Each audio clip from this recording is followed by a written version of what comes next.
All right, and welcome to episode 9 of TA Brews TV. I'm Mark, and I'm here with Ponto from Transatlantic Brews as well. How are you doing, Ponto?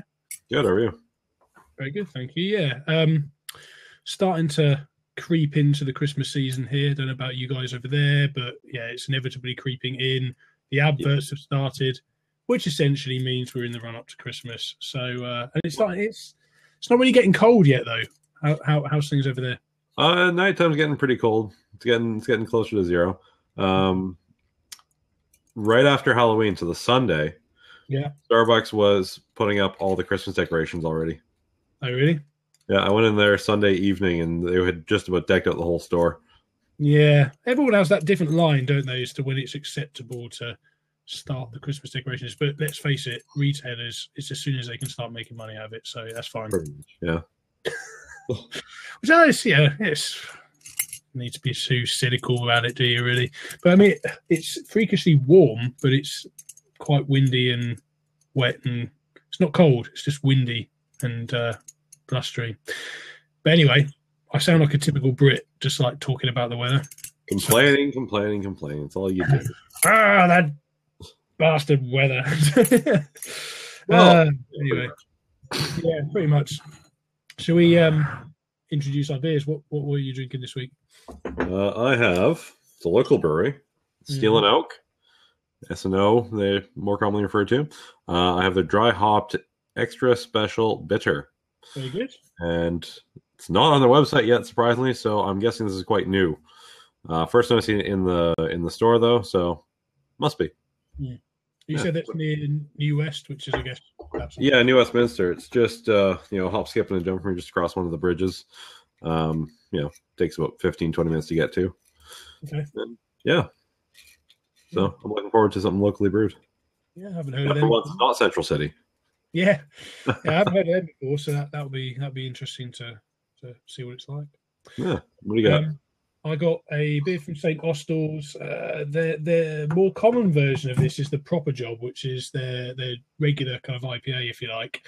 The Big Job is their even more hoppy version. So the Proper Job is described as powerfully hopped. This is described as massively hopped, and it's 7.2% alcohol, and it's a bottle conditioned beer as well. So it's a unfiltered bottle conditioned beer. At 7.2%, so it should be. I don't know whether I'd call it a double IPA by American standards, but it's certainly a pretty hefty modern IPA by British standards in terms of how it looks, in terms of branding and everything. So we'll see. Should be interesting. Excellent. Sounds like it might be close to the very familiar Imperial IPA you've had before at Central City. Possibly. Possibly. Was that like 9% or something around that sort of level, wasn't it? No, that was only actually 6.5, that one. Oh, was it? Oh, no, okay. No, that's a regular IPA. The Imperial one's like, 9.5 actually, yeah. Okay. All right, yeah. So it's somewhere in between those two. It's maybe a double IPA by British standards then, let's say that. I know. Going to crack on first? But I suppose I should mention St. Austell are based down in Cornwall, so the southwest of England, and they use Citra and Centennial hops primarily for this. So it's North American hops. So you could call it a modernized take on a British IPA style. So yeah, do you want to go first, or you go on the first this week? Was it you last week? I can't remember. I think it was. Yeah. I think more often than not, you give me the chance. So, okay. You're ready for your big job. Let's get on to the big job. And it says here, if it's a job worth doing, it's a job worth overdoing. So, there you go. Let's hope it was worth it. It looked like you put a lot of effort into opening the cap there. Yeah, I kind of did that quite awkwardly, didn't I? Well, you overdid the job. How about that? It works. There we go. Right. So, in the IPA glass, of course. Not too much head. I'm having to lift this a little bit to try and get a bit more. Oh, there it is. There it is. There's the guy. There's the little chap. Ooh, yeah, straight away. Citra hops are coming out there with a sort of lemon and maybe even lime. So just that very fresh citrus, maybe even grapefruit type aroma. Some slight element of pininess. But yeah, it's definitely, you can tell it's Citra and Centennial hops in that. Beautifully fresh. Nice and clear, actually. I'm assuming the sediment's probably still in the bottom of the bottle, actually. It's a 500 milliliter bottle, so there's still a good amount left there. As a side note, actually, I mean, a lot of these brewers will say pour carefully to leave the sediment in the glass, but I actually find that well, it won't do you any harm for a start. Consuming the sediment. In fact, it's full of B vitamins, and it's actually pretty good for you. But it will change the texture and therefore the flavour of the beer ever so slightly. I find it slightly, to me, changes the hop profile ever so slightly. You lose some of that crispness, and you get more of a kind of a silky mouthfeel, and it does change it slightly. It's not a bad thing. It's just different. Different. Yeah, lovely and fresh.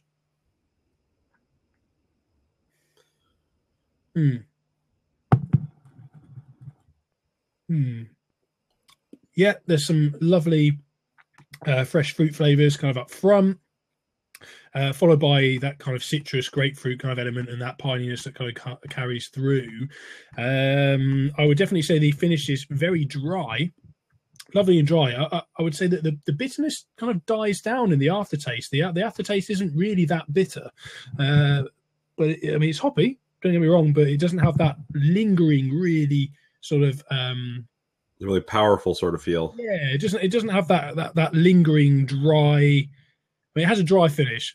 Don't get me wrong, but it doesn't have that lingering kind of punch your mouth bitterness at the end, that, you know, crushing, or I would always say almost like crushing peppery kind of bitterness at the end. It doesn't have that at all. It's much more fresh and fruity type characters that you're getting from it.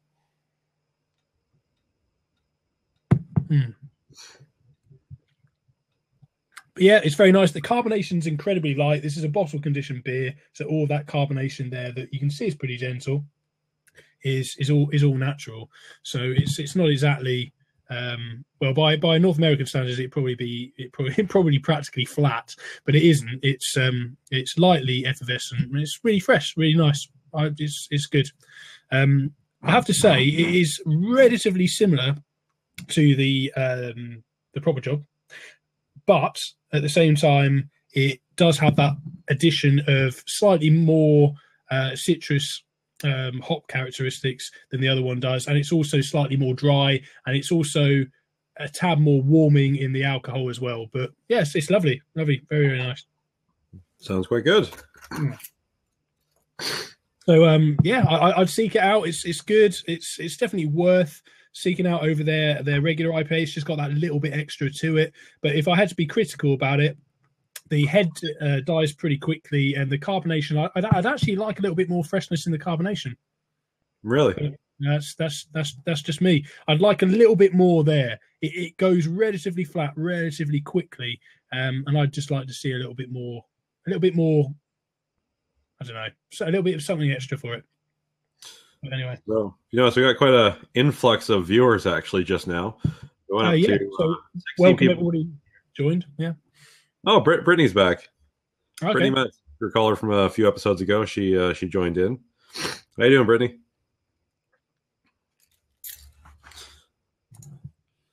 Anyway, she's good. Good. Morning beers. Yes. Yeah. Well, afternoon. We had one person actually just chime in. What temperature should beer be served at? Depends. It's really, it kind of depends on the beer style, though. I think. If you have sort of a heavier beer, they tend to go better towards closer to room temperature, not at room temperature though, but like a heavier stout or a deep ale, they tend to go just slightly below room temperature. Whereas lagers, pills, and that sort of thing tend to be better at colder temperatures. I wouldn't say freezing, so you can't taste anything unless it's a really bad one, but refrigerator sort of temperature. And yeah, I think it comes down to a matter of personal preference as well, actually. Yeah, a lot of it really does. I mean, actually, on our website, we had a very similar question this morning, and similar to what you've just said there, Ryan, is that it really depends on the beer style itself. But at the same time, certain beers will lend themselves to colder temperatures. It's just that, generally speaking, if you want to taste the beer, you don't want it absolutely freezing, because, of course, that masks aroma and that masks flavour, and particularly the aroma. If you mask the aroma, the colder something is, the less it smells, and the less it smells, ultimately, because your aroma sensories and everything are tied into your taste buds, that's going to affect the flavour in a big way. And so you really don't want to you don't want to take it down to zero freezing. I mean, a nice chill is good, but you don't want it. You certainly don't want it warm. But yeah, generally speaking, you will taste more of that beer if it is at a warmer temperature. Just to summarize. Absolutely true. Yeah. Anyway, Mark just shared his beer, which was the Big Job St. Austell's in Cornwall there. Very, very hopped. Let's move on to mine, which is Steel and Oak, which is a local brewery in New Westminster here.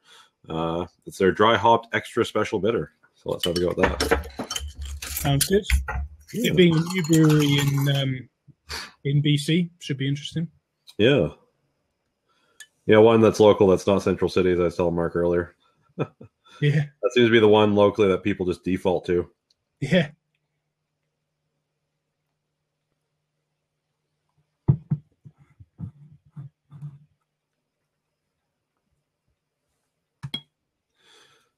Go. And a little room for aroma. Now, if you couldn't tell already, I am fighting a bit of a cold, so my smell might be a little off. No just worries. FYI. No worries.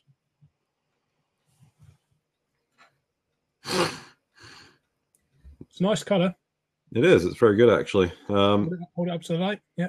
It's quite a bit clear, but very much like yours, it is bottle conditioned as well.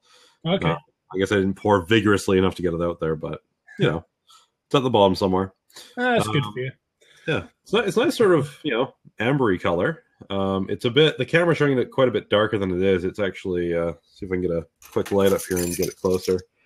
There we go. It's a little more. Yeah, it's a bit more accurate. It's a bit of a goldish red, but yeah, similar to Hobgoblin looking almost. Yeah, kind of. So smell, it's off the top. It's a bit grassy, sort of smelling. Maybe a bit of pine. Cool. Definitely got a bit of that grapefruity bitterness from I believe Cascade hops they probably use in this one. They didn't list very much information on it. It wasn't on the website, as I'd said earlier. It's must be a very new one, but it smells quite good. Cool. Tastes actually very, very smooth. It's got what's that? Somebody's just asked if holding the hand like that captures the aroma a little bit. Do you find that, Ponto? I mean, I find if you swirl like that, it does help. I do find it does help. There's actually a trick I learned from when I used to work at Starbucks, believe it or not, when we were doing coffee tasting. So a lot of them are actually quite similar. The techniques for tasting coffee and beer are very, very similar, especially when you get to stouts, because stouts tend to have a lot of that espresso and coffee sort of flavor. So you can kind of pick a lot more there in that. Just if you have experience tasting coffee. So if you're a big coffee fan, it'll be a lot easier to start with stouts and that if you like that sort of thing. Yeah, it's a really good point. Yeah, I mean, generally they use the 4 steps. You look at it first, you cup the hand over, and you sniff it. You stick your nose right in there. Mm-hmm. Try not to dip it in the beer. Preferably. And then you smell. Give it kind of a swirl in your mouth. And then, if you go by the Starbucks words, they like to have this big paragraph that basically means describe what you've tasted. But this beer, for instance, it's got a very nice sort of roasted caramelly sort of feel to it, bit of toffee even. You can definitely taste the malt in there. The hops do add a nice sort of bittering character to it. Cool. Not particularly any specific thing, but it's a bit fruity in nature in that, which lends it to be quite smooth actually. So it's quite nice. Okay. And yeah, overall quite pleasant. I mean, it's pretty dry, I'd say. It lingers for a bit and leaves us this slightly toffee-ish sort of thing in your toffee sort of taste on your palate. Yeah. I was going to say somebody was just calling to come in. I was going to say, should we let them in? But they did. But yeah, if somebody wants to join in, feel free to knock if you're cool with that, Ponto. Yeah, no problem. Yeah. So, if you want to try again, I think it was Ali. No, anyone? No? Okay. All right, cool. Well, that's my beer. It's quite delicious, I think. So I definitely I'd get it again. It's quite a new brewery, actually. So. Yeah.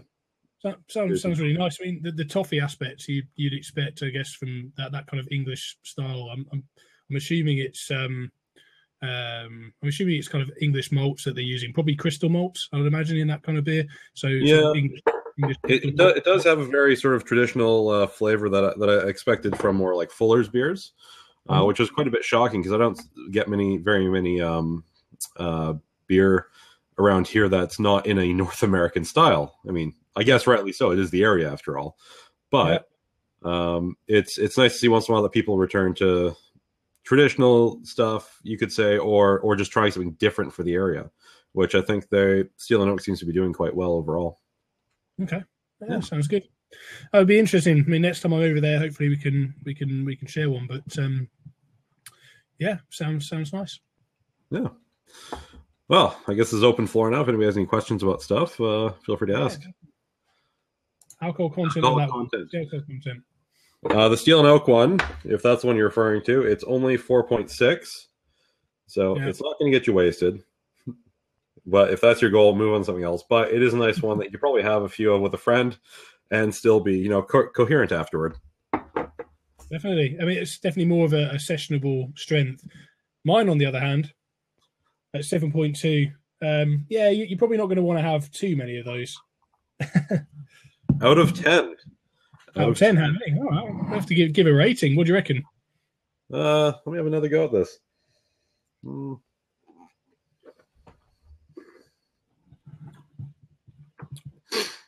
I'd probably give it a 6.5. Yeah, it's not the best. I mean, it does it does follow some elements of both New World and Old World sort of things, but quite sessional, enjoyable, but not exceptional, I would say. Okay, it'd be interesting if you can get your hands on a Fuller's ESP, just because obviously that's kind of the benchmark, I suppose, for that style.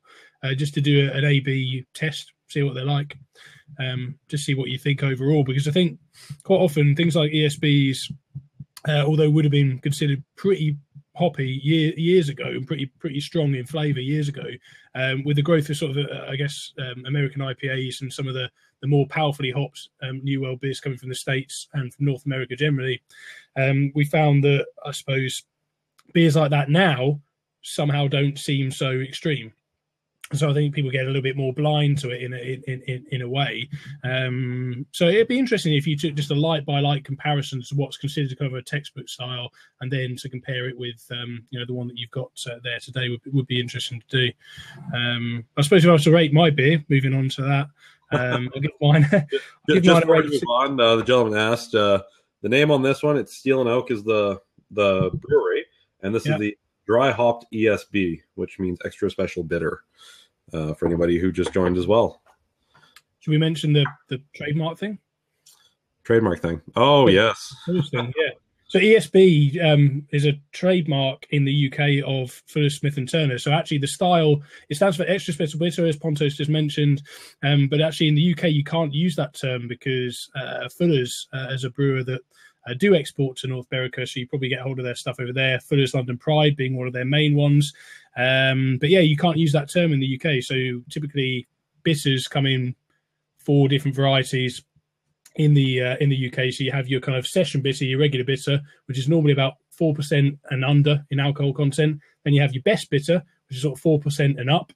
And then you have your premium bitters, which are sort of 4.5 and up, usually between 4.5 up to 5% and up, really, from there. But those are typically what you would call an ESB over in North America. So there's a bit of style kind of confusion and crossover that happens between the two different places. But ultimately, premium bitter it would be the same as an extra special bitter over in North America.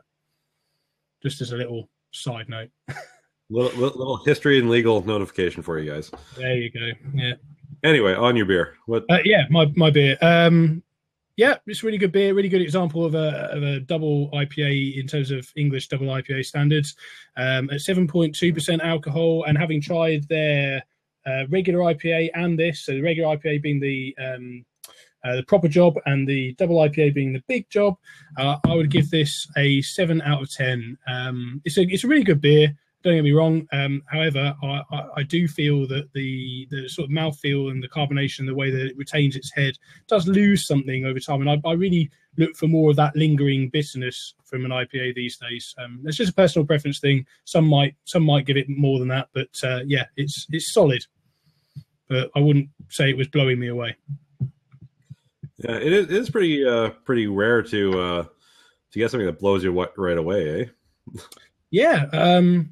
I suppose you start to get picky, don't you? Which I think maybe sounds a little bit snobby, but it's not meant to. But you as you discover new styles and new things, it becomes harder and harder to find something that wows you, because as you push the boundaries of taste further and further and further. And I guess that's a challenge for the craft beer scene generally going forward. But as you push things further and further and further, it becomes harder and harder to be wowed. I mean, I suppose with you might relate it to your experience with the coffee world as well. That the more and more you get into high quality coffee, the harder it becomes to find a coffee you actually enjoy. And once you do, you never let it go and hope the hell they don't stop producing it. Yeah, exactly. So it's a bit of a double-edged sword in that way, I suppose. Yeah, I can see that. Knowledge increases your enjoyment, but at the same time makes it harder to find something that you enjoy. So speaking of things blowing you away, I'm not a fan of bitters necessarily. Yeah. Not bitters. Sour beers. I've had a few lambics in my day that taste kind of like Sour Patch Kids or like the Sour Patch candy, whatever it is. Yeah. You know what I mean? The sour candies. And I had one at a place called the Alibi Room, which you and I used to go to every now and then down in Vancouver. It's quite an extensive actually selection of beer there. Yeah. But anyway, I asked the guy, I said, bring me a flight of whatever you want to pick. Yeah. And he brings me a couple sours on them, along with some other stuff. But this one sour, it was black. It was literally like it was so black I couldn't really see if it was clear or not. Yeah. So I was thinking this might be an interesting one. So I took a sip. And it literally was so sour, I couldn't taste anything after drinking it. Oh, really? It wowed me to that point of not being able to taste anymore. So it's that thing, isn't it? It's like when is how far do you push things until it's just too much? And the first time, actually, funny enough, the first lambic beer I tried was at the Alibi Room, and I think it was with you. I think. And it was kind of a strawberry-ish or I think a raspberry-ish, yeah. Like a cherry lambic beer from their cellar. You know how they have their cellar list? I'm pretty sure that was the first lambic I had. But it's funny that you mentioned because I actually really like lambics now. The first time I tried one, I think I was like, I'm not so sure about this. And but I had the same experience when I first tried West Coast IPAs. They were too bitter for me. Extremely bitter. Yeah, I didn't like them, and now I can't get enough. So your taste develops and it changes, and yeah. See, maybe that could be the thing there about developing your palate. It may be within your chosen styles that you like now. Yeah, maybe it does get harder and harder to find something you like. Yeah, but you have to step off your beaten path and try and find that thing that is way out there. And it's so significantly different that all of a sudden you're developing good taste, and now it's wowing you because it's a whole different experience overall. Yeah, I think that could say a lot for anyone who's quite the snob in general. I mean, they might be snobby about one specific style or a few styles. Yeah, they might not take that approach of, well, I don't like this style now, but I haven't found anything that wows me in that style. I mean, I guess it would be similar to someone who's getting into beer, but they're trying stuff like Molson or Coors or, generally that stuff that's just mass-produced, watery sort of tasting stuff. Well, yeah, but do you remember the first time you tried beer? And at first it probably tasted... Oh, it was awful. Yeah, it tasted ridiculously bitter to you, and it was probably just one of the big mass-produced beers. You know. Yeah. So it just goes. I mean, obviously, when you're a kid, your taste buds are very different anyway. But yeah, I mean, it just goes to show, doesn't it? I mean, the funny thing is obviously it's taken time for very, very powerfully hopped beers to take off. But in many ways, a lot of people are saying that that sour is the new bitter. You know, just returning to that kind of about the lambic beers, you know, and everything. But yeah.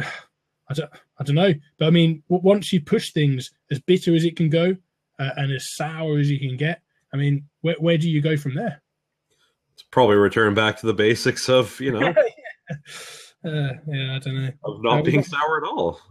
I think we've got a couple of questions on the right there. Beer combined with food, yeah. Beer combined with food, well, that's a whole other science in its own right. But I mean, just like pairing wine with food, ultimately you're looking for something that should be the sum is greater than the individual parts ultimately, and those that's ultimately what you're looking for. So generally speaking, beer's always played second fiddle to wine in terms of the dinner table. Would you agree, Ponto? I would say so. I mean, how often as a kid did your parents offer you wine at Christmas time or something like that? And I don't necessarily think that should be the case, though, right? I mean, I think beer is so diverse in flavour that it is possible to pair it with pretty much anything you want, right? Yeah. Speaking of which, I remember you had a little tiff with the idea of beer, wine, and cheese a while back, which you did write about. Yeah, I did write about. Quite good. I'm actually going to give the link to this gentleman if he's interested in it. Just in the comments there. Yeah. But I remember that article, and you were so very excited and passionate at the time of the inception of that article. I probably came across as a bit I don't know. I hope I didn't come across as arrogant, but I do think that I genuinely believe that wine gets overhyped in terms of its culinary experience generally. I do believe that beer is underrated with food, totally, and cheese is a perfect example. So, and if you find a place like the Alibi Room, they actually do offer a pairing, so you can get a flight if you wanted to, or just a single beer, and they offer the whole nut, cheese, bread, and sauces sort of meal, and it goes quite well if you pick the right beer or multiple beers. Totally agree. It's totally underrated, and with certain foods, cheese being one of them, it definitely almost works better in many cases. That's cool. Yeah. I think you might see a change in that soon, because you're seeing a lot of restaurants actually stock way different types of beer aside from just the mass-produced stuff. I mean, they still have it there, but you're seeing quite the selection improve. So I don't think it'd be long before people start really taking that to heart and considering, checking in their wine glass for a beer glass. That's great. I mean, to see, it never ceases to amaze me how you have, I don't know, over there how things are, but with restaurants, but a lot of celebrity chefs and what have you open up restaurants and everything, and quite often they pay a lot of attention to their wine list, but they pay absolutely no attention when it comes to beer, and beer is almost like an afterthought. And hopefully, like you've just said there, that hopefully over the next few years or so, we should see a bit of a change in that, in that chefs, well-known chefs, start to recognize that beer does have a place at the dinner table, and that glassware can kind of help with that, because quite often a chunky pint glass doesn't really seem to suit or sit very well at a dinner table, but you get the right beer in the right glass, and you can definitely take it further than your typical kind of just pub joint, with a jam jar, big chunky jam jar glass. I mean, for Christ's sake, we each got a set of these nice crystal Spiegelau glasses that are meant for specific styles of beer. I mean, they offer, there's at least 7 different ones they have on their site specifically just for different beer styles. Yeah. How many more are there available from other manufacturers for even more styles, possibly, right? Oh, totally, yeah. And sorry, he's just asking if it's crystal. Yeah, it's actually they're crystal glasses that they sell.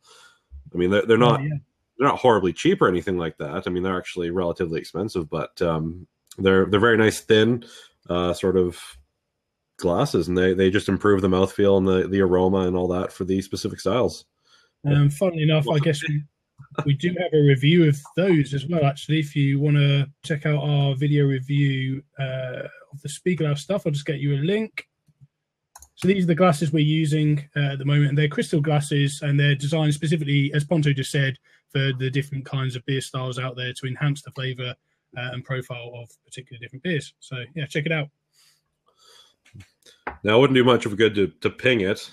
You know, it's pretty dead with all the beer in there right now, but there you go. Better. That's a little better. Yeah, but yeah, it really does. So you saw with your glass, the hand grip.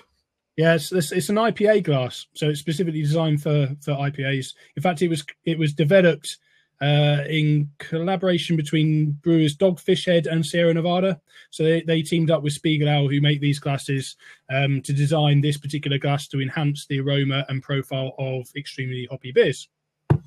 Now, it's not actually a hand grip on the bottom, which you could use it as, though, but it's actually designed to be that sort of bubbled thing to help with the hop character. That's right. So yeah. the whole shape of the glass is designed not for necessarily grip comfort, but for enhancing the flavor, aroma, and all that of the beer. That's right. Yeah, absolutely. Yeah. Is it still a pint though? Well, yeah, I believe it holds a North American pint, but it probably holds an American pint roughly. Well, let's see. What do they got in mind? This is a 650 ml bottle, and I got down to about there on it, which, that's a good third left, and I had some room left. So I'd say it holds a metric pint, I would say, 500 mils. I have that same glass, and I can vouch for the fact that is a metric pint size. No.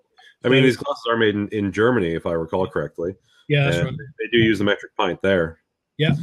So only makes sense for that. How many glasses have I dropped in my time? Enough.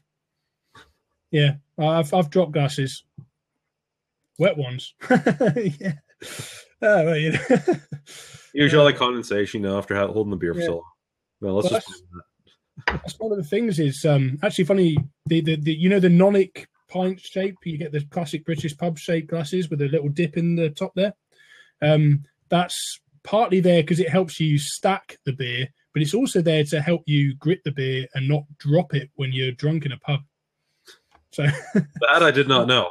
It has, yeah. So it has dual benefit and purpose in that way. So yeah, that's impressive. So there you go. Yeah, because you get the condensation on the glass, obviously, as he's just alluded to, and yeah, it makes it more likely that you'll drop one. So with that little grip there, it's easier to hold when you've had a few. Oh, dear. Top tip, even pro tip, I would say. Something like that. That's Mark Shaw, the pub expert here. That's what they would say on Oz and James. They would call that a beer fact. Oh, right. Which, if you haven't seen Oz and James, something to check out. Yeah, it's a good show. Yeah. Well, without further ado, if there's no more questions, I think it's about time to sign off here.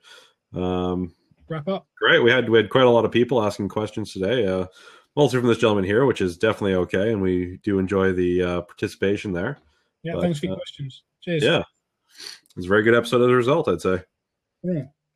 So, from us, signing out, another episode of TA Brews. See you all next week here on Blab, or if you check our YouTube channel, TA Brews. If you just Google that, you should come across that pretty easily. But yeah, we're from transatlanticbrews.com. That's myself and Ryan. So I'm Mark. This has been Ponto as well. If you head over there, if you want a little treat, actually, if you head over to transatlanticbrews.com, you'll be able to download what we've prepared for you. It's like a little Beer Geek toolkit. Or if you're feeling festive, actually, if you head to our blog, we've got a little list of 12 beers to celebrate the Christmas season. So I guess we're in November now, so we're heading towards that Christmas element. So our 12 beers of Christmas book. If you head to our blog, so that's transatlanticbrews.com/blog, you'll be able to download our latest Christmas ebook there for some recommendations, for some tipples to keep you warm this holiday season. So cheers, guys. Thank you very much, and we'll see you again soon.